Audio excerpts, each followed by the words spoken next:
President-elect Donald Trump is expected to soon announce he's chosen South Dakota Governor Kristi Noem as his next secretary for the Department of Homeland Security. This has been widely speculated here for the last several hours, but it sounds like this is happening. And there may have been some initial pushback, it sounds like, from Republicans. What can you read into this, Avery? Right. You have to remember that the governor has been under and in hot water after publishing that book where she talks about killing a dog. She was once on the short list for VP, but that did not happen. And that was in part because of how bad that passage looked. And so, yes, we're going to see her come in and be a part of the Department of Homeland Security. I mean, this is a major part of the Trump administration's agenda as they try to push forward on immigration. And so we're going to see her be a major part of this administration.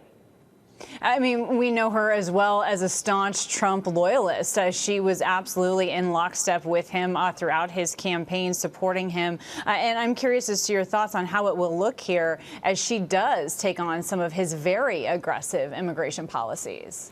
Right. She, like every other person who has been picked to be a part of the Trump administration, is a staunch loyalist to President-elect Trump. She is someone who's going to push forward on his agenda as it relates to immigration. I don't think there are many details about what it is going to look like as they push forward on it. They have promised that there will be mass deportations. Again, unclear as to how that is all going to happen, how much it would all cost, and what it would look like.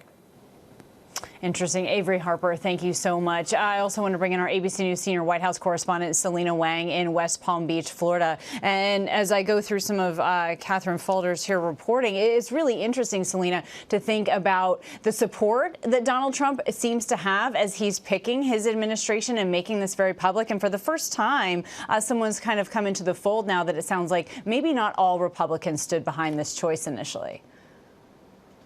But look, what is clear is that Donald Trump is installing loyalists around him. He wants people who are going to listen to his demands without a whole lot of pushback.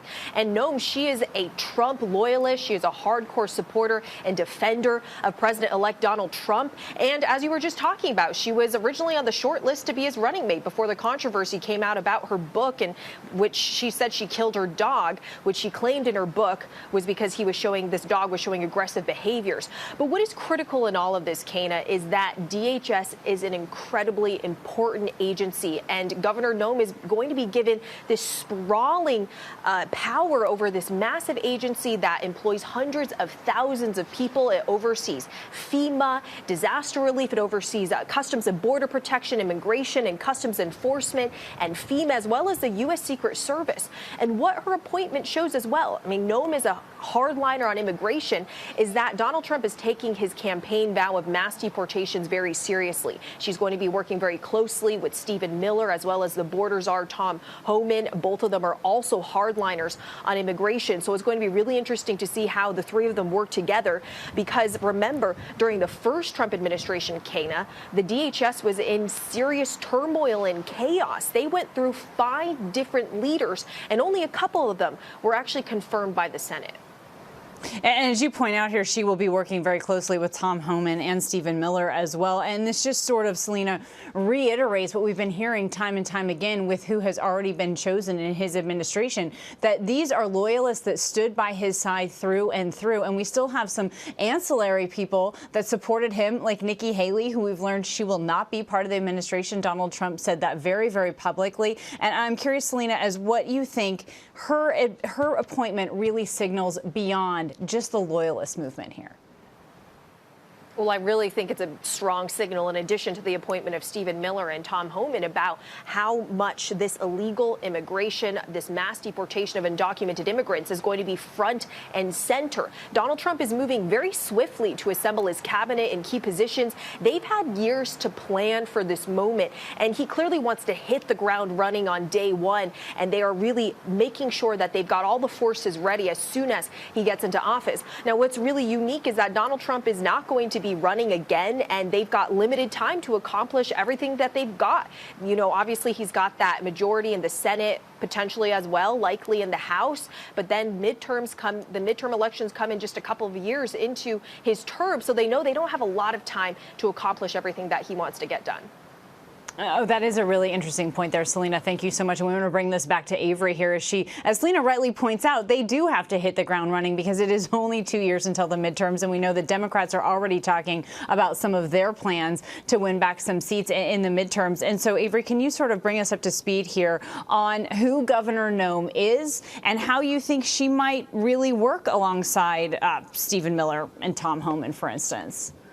All right. So we know that Governor Noem is someone who is known to be a staunch conservative, somebody who has been outspoken, even though she comes not from a border state, on the issue of immigration, as much of the Republican Party has been. And we know she's going to work very closely with Stephen Miller, with Tom Homan, who has been named border czar, to move forward on Trump's agenda as it relates to immigration. We know that the Trump campaign and now the Trump transition is promising mass deportations, regardless of how much it might cost. And they're going to have to work on that quickly.